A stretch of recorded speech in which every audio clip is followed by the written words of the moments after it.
കനത്ത മഴയെ തുടർന്ന് മുംബൈയിലെ താനെയിൽ കെട്ടിടം തകർന്നു വീണു. കെട്ടിടത്തിൽ 15 പേർ കുടുങ്ങിക്കിടക്കുകയാണ്. മാലിന്യം സംസ്കരിക്കുന്ന സ്വകാര്യ കമ്പനിയുടെ കെട്ടിടമാണ് തകർന്നത്. രക്ഷാപ്രവർത്തനം ആരംഭിച്ചിട്ടുണ്ട്. റഷീദ് ബിൻ മുഹമ്മദ് വിവരങ്ങൾ നൽകും. റഷീദ, രക്ഷാപ്രവർത്തനം എങ്ങനെ പുരോഗമിക്കുന്നു? അതിനകത്ത് കുടുങ്ങിക്കിടക്കുന്നവരെ പുറത്തെത്തിക്കാൻ സാധിച്ചിട്ടുണ്ടോ?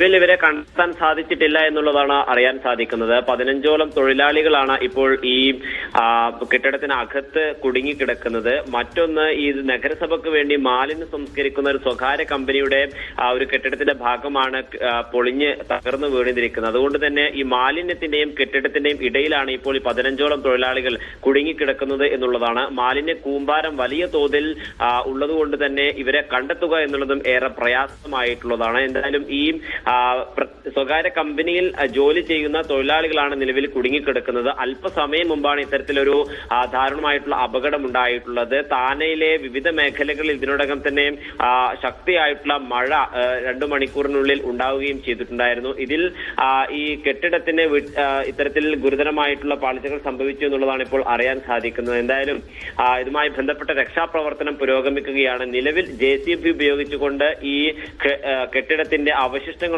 തന്നെയും നീക്കം ചെയ്യുകയും മാലിന്യം ഒരു മേഖലയിലേക്ക് മാറ്റിയുമാണ് രക്ഷാപ്രവർത്തനങ്ങൾ പുരോഗമിക്കുന്നത്. പ്രാഥമികമായി 15 പേരാണ് കുടുങ്ങിക്കിടക്കുന്നത് എന്നുള്ളതാണ് അറിയാൻ സാധിക്കുന്നത്. പക്ഷേ 30-ലധികം പേർ ഈ കമ്പനിയിൽ ജോലി ചെയ്യുന്നുണ്ട് എന്നുള്ളതാണ് അറിയാൻ സാധിക്കുന്നത്. എന്തായാലും ഇനി ഇതുവരെ മരണമടക്കമുള്ള കാര്യങ്ങളിൽ ഏതെങ്കിലും തരത്തിലുള്ള ആളപായമൊന്നും റിപ്പോർട്ട് ചെയ്തിട്ടില്ല. പക്ഷേ ഈ 15 പേരെ കാണാനില്ല. ഇവർക്ക് രക്ഷപ്പെടുത്താനുള്ള നടപടികൾ ഇപ്പോൾ ആരംഭിച്ചിട്ടുണ്ട്. നിലവിൽ JCB ഉപയോഗിച്ചുകൊണ്ട് ഈ അവശിഷ്ടങ്ങളൊക്കെ നീക്കം ചെയ്താണ് തിരച്ചിൽ പുരോഗമിക്കുന്നത്. ഇതിനിടയിൽ NDRF-ന്റെ SDRF-ന്റെ പ്രത്യേക സംഘത്തെ ഈ മേഖലയിലേക്ക് അയക്കണമെന്നുള്ള നിർദ്ദേശം മുഖ്യമന്ത്രി ദേവേന്ദ്ര ഫഡ്നാവിസ് നൽകുകയും ചെയ്തിട്ടുണ്ട്. എന്തായാലും രക്ഷാപ്രവർത്തനങ്ങൾ പുരോഗമിക്കുകയാണ്.